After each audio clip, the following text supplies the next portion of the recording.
I've decided to start a new life without you. The words hung in the air of the upscale restaurant where we'd gathered to celebrate my daughter's college graduation. Gregory, my husband of 28 years, stood with his champagne glass still raised. His announcement, displacing the toast he was supposed to be macking to Amelia's achievements. The clinking of silverware ceased. Conversations halted mid-sentence. 50 pairs of eyes darted between Gregory and me, waiting for my reaction. For the tears, the shouting, the dramatic exit everyone expected. Instead, I smiled. Congratulations on your honesty. My name is Bianca Caldwell. I am 54 years old, and until this moment, I had been playing the role of the devoted wife and mother perfectly. I put my own career aspirations on hold to support Gregory through 3 business ventures, 2 career changes, and countless finding himself phases. I raised our brilliant daughter Amelia, who sat beside me, her graduation cap still perched on her head, her expression frozen in horror. From the corner of my eye, I could see Cassandra Wells, Gregory's much younger girlfriend, shifting uncomfortably at the back table where she sat with people I had considered friends for decades, the same friends who apparently knew about the affair but never thought to tell me. The same Cassandra who had attended our Christmas parties, who had once called me for advice about her career. With practice calm, I reached into my handbag and pulled out a sealed cream-colored envelope. I placed it gently beside Gregory's plate. "What's this?" he asked, his triumphant expression faltering. "Something for you to read later," I replied, keeping my voice steady. I turned to Amelia, whose face had gone pale. I kissed her cheek. "I am so proud of you, sweetheart. This day is still about your accomplishment." Then I stood, smoothed my dress, and addressed our stunned guests. "Please enjoy your meal. I wish you all a lovely afternoon." With that, I walked out of the restaurant, my head held high, feeling 50 pairs of eyes following me. The heavy door swung shut behind me, cutting off beginning of anxious murmurs as outside the Augusta summer heat hit me like a wall, but I welcomed it. For the first time in years, I could breathe freely. Behind me, I heard the restaurant door open and slam shut, followed by Gregory's voice, no longer confident, both high-pitched and frantic. "Bianca, what the hell is this? What have you done?" I kept walking, allowing myself a small smile. The envelope I'd handed him contained the beginning of my revenge, one I'd been meticulously planning for months. I had always been the practical one in our marriage. While Gregory dreamed big and took risks, I maintained the stability our family needed. I was the one who saved for Amelia's education when Gregory invested wisely in his friend's restaurant venture. I was the one who worked extra hours as a finance manager at Truvanda Corp. When his midlife crisis led him to quit his stable position to follow his passion, selling handcrafted furniture, a passion that lasted approximately 6 months before he grubbered my own dreams, opening a financial consultancy for women were perpetually on hold. After Amelia graduates, I told myself, after Gregory finds stability. 3 months ago, I noticed discrepancies in our joint accounts, small transfers to an account I didn't recognize, having spent 20 years managing our family finances. These irregularities stood out like red flags. I could have confronted Gregory immediately, but something held me back. Perhaps it was intuition, or perhaps it was the growing distance between us over the past year. Instead, I began quietly investigating. What I discovered was worse than I imagined. Gregory had been systematically moving funds to a separate account for over a year. He had also been taking Cassandra to expensive restaurants, purchasing jewelry, and looking at beachfront property, all while telling me we needed to tighten our belts for retirement. Then came the text messages I discovered when Gregory left his phone. He unlocked messages about their new life together, messages about how he was finally breaking free, messages about their plans for the day after Amelia's graduation, the day he had chosen to make his grand exit from our marriage. What Gregory had forgotten, or perhaps never fully grasped, was that I had been a financial professional for 30 years. I understood money trails. I knew how to trace a set sand. Most importantly, I remembered the prenuptial agreement we had signed 28 years ago when I had more family money than he did. The agreement he had insisted upon, ironically, to protect his future earnings, contained a fidelity clause that would prove to be his undoing. While Gregory plotted his escape with Cassandra, I was building my case. I consulted with attorneys. I documented every hidden transfer. I gathered evidence of their affair. I prepared divorce Papers. I timed everything perfectly, knowing Grigori would want to wait until after Amelia's graduation to avoid ruining her big day. What he didn't expect was that I would serve the divorce papers the morning of the graduation before his planned announcement. But with the papers still safely hidden in court records not yet accessible to him, what Gregory didn't know was that I was always 3 steps ahead. I didn't return to the restaurant. Instead, I drove to our home, a spacious colonial in Augusta's historic district that we had purchased 15 years ago, the house that Gregory had already promised to Cassandra. According to text messages that he didn't realize I had seen, I parked in the driveway and calmly entered what had been our shared space for over a decade. Everything looked the same: the family photos on the walls, the antique grandfather clock that had been my father's, the worn leather couch where Gregory and I had once dreamed of our future together. Yet everything had changed. I went upstairs to the master bedroom and opened the closet. Gregory's clothing was already packed in suitcases hidden in the back, ready for his planned departure tomorrow. We smiled at his predictability. He had always been meticulous about clothing, but careless about the important things. My phone buzzed incessantly with messages from friends at the restaurant, from Amelia, even from Gregory's sister Diana, who had flown in for the graduation. I responded only to my daughter, "I'm okay, this isn't your Berdento. Carrie, enjoy your graduation day, we'll talk tonight, I love you." He had protected Amelia from the truth for months, not wanting to overshadow her final semester with family drama. She would be angry that I hadn't told her, but I knew she would understand. Eventually, Amelia had inherited my practicality along with her father's charisma, a powerful combination that had helped her graduate with honors. 3 hours later, I heard Gregory's car in the driveway. The front door slammed open. "Bianca," he shouted, his voice echoing through the house. "Where are you?" I was sitting in the living room, calmly reviewing documents on my laptop. He closed it as he stormed in, his face flushed with anger, the envelope clutched in his hand. "What is the meaning of this?" he demanded, waving the papers. "You served me with divorce papers today of all days. I thought it aligned nicely with your plans," I replied calmly. "You wanted to start your new life. I'm simply helping facilitate the transition you had no right to." "I had every right," I interrupted, my voice steady, "just as you had every right to choose Cassandra. We all make choices." "Gregory, the prenup expired years ago," hesitated, his voice suddenly smug. "Any lawyer will tell you that." I allowed myself a small smile. "Actually, it didn't. Section 12 specifically states that the fidelity clause remains in effect for the duration of the marriage. Your lawyer should have explained that to you." "Oh wait, you didn't consult one, did you?" The color drained from his face as reality sank. In the prenup he had insisted upon to protect his potential wealth would no cost him everything. The house, the vacation property in Savannah, his portion of our retirement accounts. His grand gesture at the restaurant had just become the most expensive announcement of his life. "You can't do this to me," Gregory said, collapsing onto the couch. "We built this life together and you chose to end it." I replied, "though not in the way you planned." Gregory's phone buzzed persistently in his pocket. He glanced at it, then ignored it. Cassandra, no doubt wondering where he was and why he wasn't following their carefully orchestrated plan. "You've always been calculated, Bianca. But this is cold," he said, trying a different approach. "What about our story? 28 years together means nothing." I studied him. This man I had loved for nearly 3 decades, the man who had held my hand through 2 miscarriages before we had Amelia, the man who had once surprised me with a weekend trip to Charleston for our 10th anniversary. When had he changed, or had he always been this person? And I had been too devoted to notice. Our history meant everything to him, I answered truthfully. "That's why your betrayal hurt so deeply." His expression softened momentarily, perhaps seeing an opening. "Then maybe we can fix this. I made a mistake. People make mistakes. This wasn't a mistake, Gregory. This was a calculated plan spanning more than a year. You systematically moved Ermini. You looked at property with her. You planned to announce our separation publicly to humiliate me." His face hardened again. "You're exaggerating, am I?" I picked up my phone, opened the recording app, and played his own voice. "After the graduation, I'll tell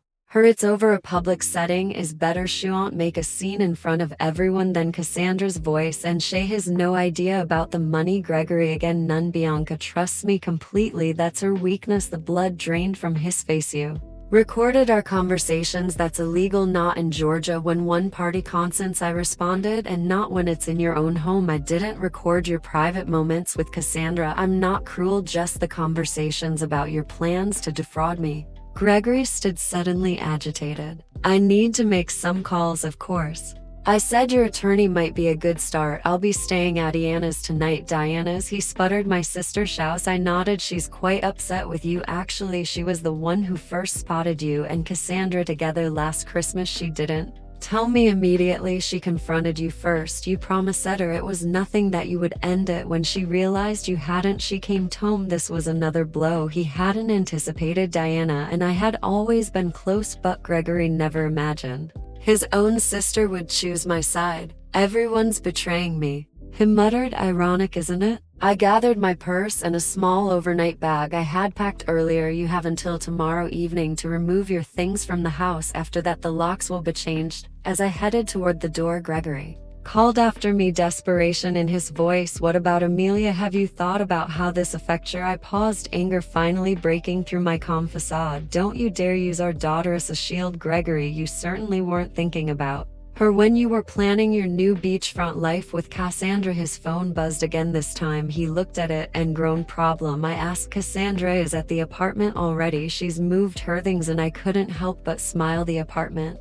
you put in both your names, the lease you signed last month? Gregory nodded, looking confused. You might want to check with the leasing office. That application was flagged for credit issues and never completed. The agent called our home phone to verify information. I handled it myself. I walked out the door, leaving Gregory to face the first of many consequences. His perfectly planned new life was unraveling faster than he could process. Diana lived in a charming bungalow across town, close to the university where she taught literature. When I arrived, she greeted me with a fierce hug. I just heard from Amelia, she said, pulling mine side. Are you okay? I'm better than I expected, he admitted, following her to the kitchen where a bottle of wine was already open. Never thought Gregory would make such a spectacle, Diana said, pouring to glasses. The restaurant in front of a very own. He's lost his mind. It was meant to humiliate me, I explained, accepting glass of public rejection, so I couldn't fight back without looking hysterical. Diana's face darkened. My brother always did have a flair for drama, but this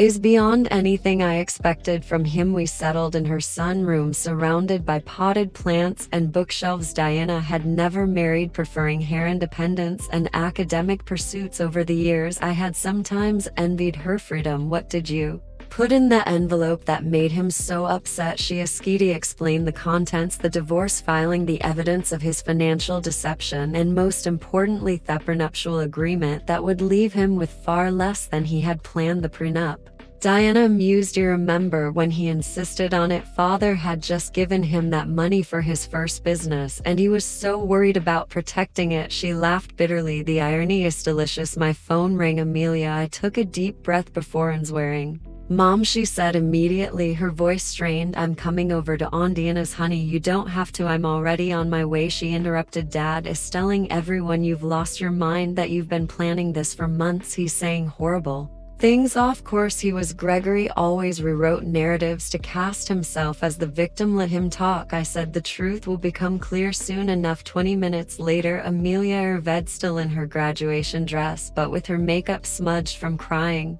She fell into my arms like she used to as a child after a nightmare. Why didn't you tell me? She asked, her voice muffled against my shoulder. I didn't want to ruin your final semester, I explained. You work it so hard for this day. She pulled back, wiping her eyes. Well, Dad took care of ruining it anyway. We moved to Diana's living room, where Amelia finally got the full story: how I had discovered the affair, the financial deceptions, and the plans Gregory and Cassandra had made. I knew something was off with Dad, Amelia admitted. He's been different, distracted, always on his phone, but I never imagined. None of us want to see the settings in people we love. Diana said gently. My phone buzzed with a text message from Philip Anderson, my attorney. The emergency filing had been approved. The accounts I had identified were frozen pending the divorce proceedings. Gregory now had limited access to funds, enough for living expenses but not enough to follow through on the property purchases he had planned with Cassandra. I showed the message to Diana and Amelia. Good, Amelia said firmly. He deserves it. My daughter's loyalty warmed me, but I wasn't naive. He's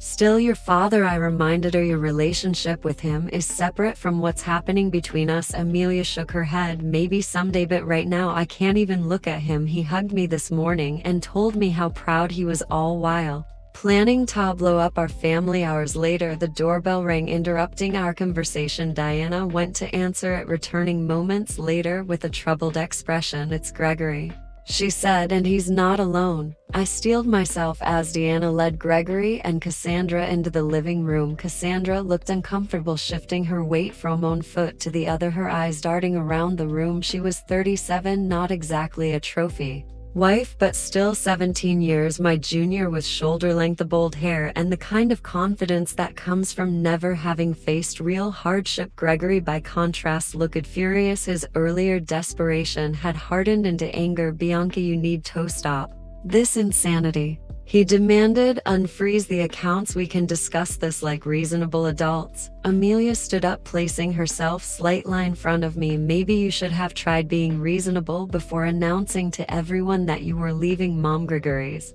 eyes widened as if just noticing our daughter. Amelia, this don't involve you. Doesn't involve me? She echoed incredulously. You blew up our family on my graduation day, and it doesn't involve me. Cassandra touched Gregory's arm. Greg, maybe Westhold go. He shook her off. No, I'm not leaving until Bianca agrees to be rational about this. Diana folded her arms. My sister-in-law seems to be the only rational person in this scenario. You're the one who created this mess, Gregory. I remained seated, watching the drama unfold. For years, I had been the peacemaker, the one who smoothed over conflicts and kept everyone happy. That role was exhausting, and I had finally set it down. The accounts will remain frozen until the preliminary hearing, I said calmly. That's in 3 days. The judge will determine appropriate asset division at that time. 3 days, Gregory sputtered. What am I supposed to do for 3 days? You have your personal account, I reminded him, the one you've been funneling money into for the past year. That should be sufficient. Cassandra's head whipped toward Gregory. You have a separate account with how much in it? An interesting dynamic was emerging. Clearly, Gregory hadn't been entirely forthcoming with Cassandra either. Gregory ignored her question. This is vindictive, Bianca.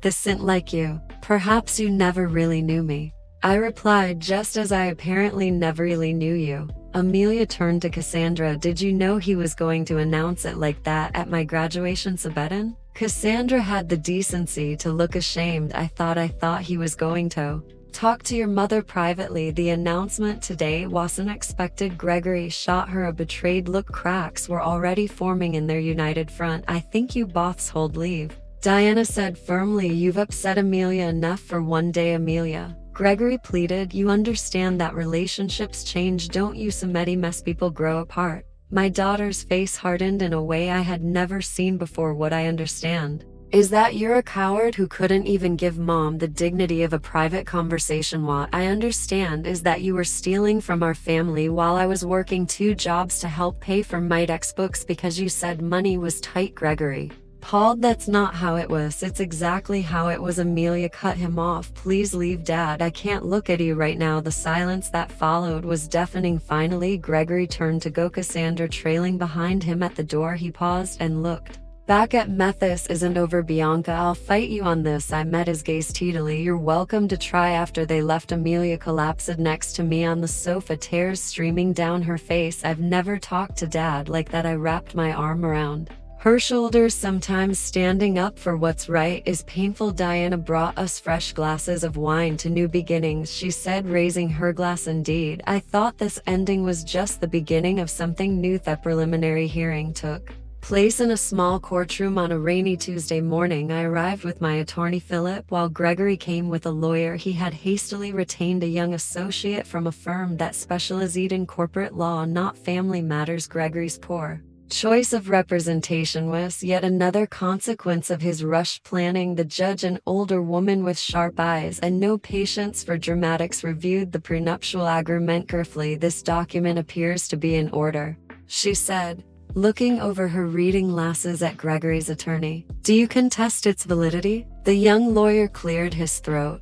"Your Honor, we believe the agreement has expired due to the length of time that has passed. Section 18 clearly states that the duration is for the term of the marriage plus any legal proceedings resulting from its dissolution," the judge read aloud. "There is no expiration date indicated." Gregory leaned forward to whisper urgently to his lawyer, who looked increasingly uncomfortable. "Furthermore," the judge continued, "the evidence of systematic fund transfers appears to violate the financial disclosure requirements in Section 23. She shuffled through the papers, then looked up. "I am ruling to maintain the freeze on joint accounts pending full financial discovery. Mr. Caldwell's personal account will remain accessible to him. The family home will remain in Mrs. Caldwell's possession. During proceedings as stipulated in the prenuptial agreement's infidelity clause." Gregory's face flushed red. "This is outrageous," he muttered, loud enough for me to hear.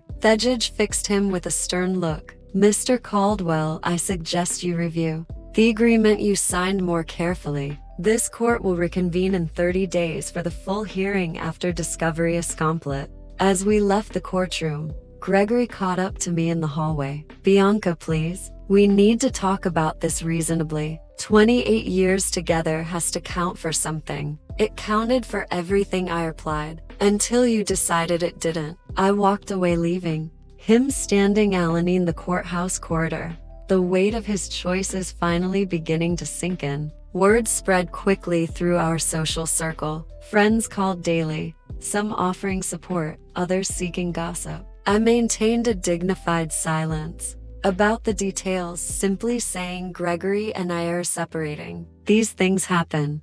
Meanwhile, Gregory's carefully constructed facade was crumbling. The image he had cultivated, successful businessman, devoted family man, was tarnished beyond repair. The financial freeze meant he couldn't follow through on promises made to Cassandra. The beachfront property they had been planning to purchase fell through. The luxury car he had put a deposit on had to be canceled. 2 weeks after the hearing, Diana called me, her voice tinged with amusement. "Have you heard the latest? Cassandra moved out already?" I wasn't entirely surprised, but the speed was impressive. Apparently she discovered that Gregory's business isn't doing as well as he claimed. The substantial savings he talked about don't exist. She told her friend Jennifer that she didn't sign up to date a man with financial problems. I couldn't help but laugh. He always was good at creating illusions. Meanwhile, I was rebuilding the financial security I had always maintained, separate from our joint accounts. Gave me freedom Gregory hadn't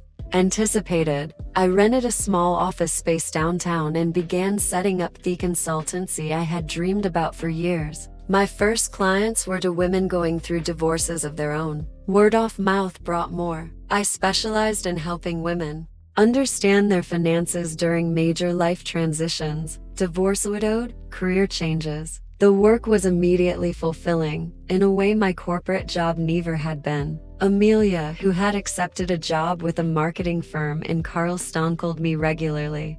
"I'm so proud of you, Mom," she told me after I described my growing client list. "You're helping people during their worst moments. I'm just doing what I wish someone had done for me earlier," I replied, preparing women for whatever might come. Being needed for my expertise rather than my caregiving was a novel and empowering experience. Word count 300. The final divorce hearing fell on what would have been our 29th anniversary, a fitting end to a chapter of my life that had lasted nearly 3 decades. Gregory arrived looking haggarded. I later learned that his business was struggling without my financial support and guidance. Cassandra was long gone, already dating a real estate developer from Savannah. Most of our mutual friends had distanced themselves from him. After learning the full story of his deception, the judge upheld the prenuptial agreement in its entirety. Gregory left with his personal possessions, his struggling business, and the money in his private account, which after paying his attorney, was barely enough to secure a small apartment. I retained our home, my retirement accounts, and 70% of our joint investments exactly as the prenuptial agreement stipulated in cases of infidelity. The justice was poetic. Thievery document Gregory had insisted upon to protect himself had become his downfall. As we left the courtroom, Gregory approached me one last time. "I made a terrible mistake," he said quietly. "Is there any chance we could—" "No," I interrupted, gentle but firm. "That door is closed." "I understand," he replied, and for once I believed he did. "I hope you find happiness, Bianca. You deserve it." It was perhaps the first honest thing he had said to me in years. 6 months later, my consultancy called Financial Transitions was thriving. I had moved from the small office to a larger space and hired 2 associates. I specialized in helping women secure their financial futures, particularly through major life changes. Amelia visited often, proud of what I had built. "You know what's ironic?" she said during one visit. "If Dad had just been honest from the beginning, he might have kept half of everything. Sometimes people can't see beyond what they want." "In the moment," I replied, the woman who had once defined herself as Gregory's wife and Amelia's mother had discovered a new identity: mentor, business owner, and advocate. The envelope I had handed Gregory at the restaurant hadn't just been my escape plan. It had been the key to a door I never knew existed. Behind it, I found not just revenge, but reinvention. In securing my financial future, I had also reclaimed something far more valuable: myself.